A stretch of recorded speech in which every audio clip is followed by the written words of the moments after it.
Assalamualaikum warahmatullahi wabarakatuh. Bocah-bocah, piye kabare? Muga-muga sampean kabeh padha sehat. Nah, saiki ayo padha sinau basa Jawa. Materine yaiku geguritan. Sapa sing tau krungu sing diarani geguritan? Ana sing eruh? Nah, geguritan yaiku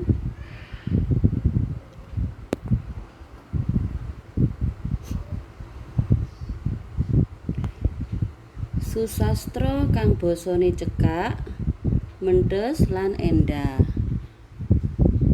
Ning basa Indonesia yaitu karya sastra sing bahasane singkat, mendhes iku berisi lan apik.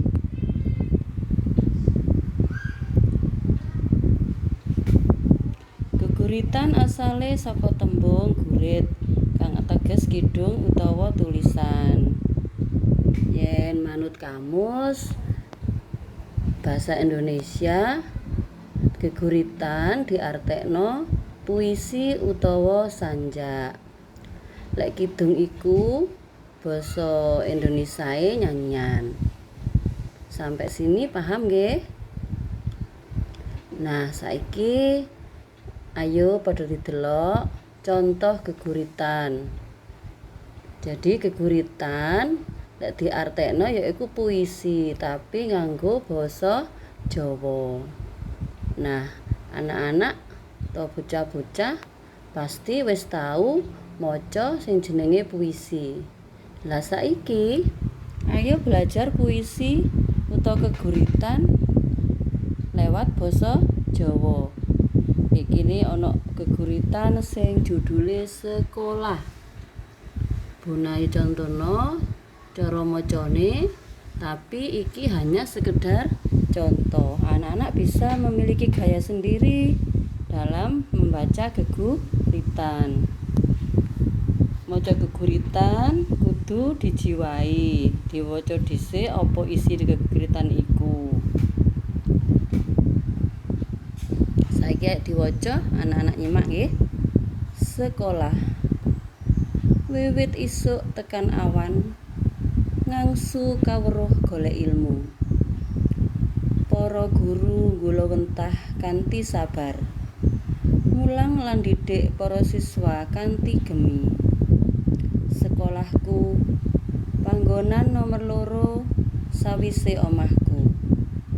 Sekolahku dididik mring guru supaya dadi bocah kang mituhu. Nah, kaya iku mau contoh maca geguritan. Iki ana maneh bocah-bocah iso nyinaoni contoh geguritan sing judule Ibu. Disinaoni di omah, terus kapan-kapan iso digawe tugas maca geguritan. Nah, ana ciri-cirine geguritan. Jadi gak angger gawe. Sing pertama, gawe geguritan iku nganggo tembung-tembung kang apik lan pilihan.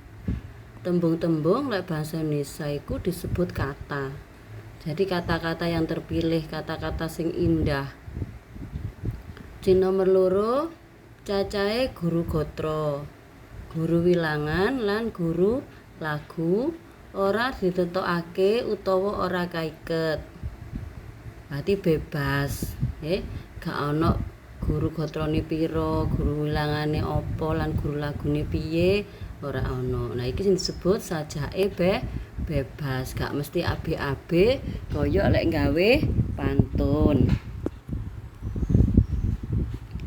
Selanjutnya, ciri-ciri geguritan ana maneh yaiku isine apik lan becik. Dadi isine kudu apik, becik iku baik. Terus maneh isine geguritan iku arupa sindiran, kritik, pitutur, piweling, pamundhut lan sapanunggalane. Sindiran berarti nyindir keadaan utawa wong. Ya, terus kritik. Kritik ku kei saran kanggo supaya luwih apik. Pitutur. Berarti tutur-tutur nasihat. Piweling mengingatkan. Pamundhut lan sapanunggalane terserah ambek sing ngarang geguritan. Sing terakhir ciri-cirine geguritan yaiku kadang nggunakake basa Purwakanthi, swara lan sastra. Nah, anak-anak iso luwih gamblang meneh diwaca buku basa Jawae lan bocah-bocah kudu tetep sinau bahagia, jaga kesehatan, lan ojo lali patuh marang wong tuwa. Nah, cukup sakmene penjelasan geguritan. Muga-muga anak-anak paham. Wassalamualaikum warahmatullahi wabarakatuh.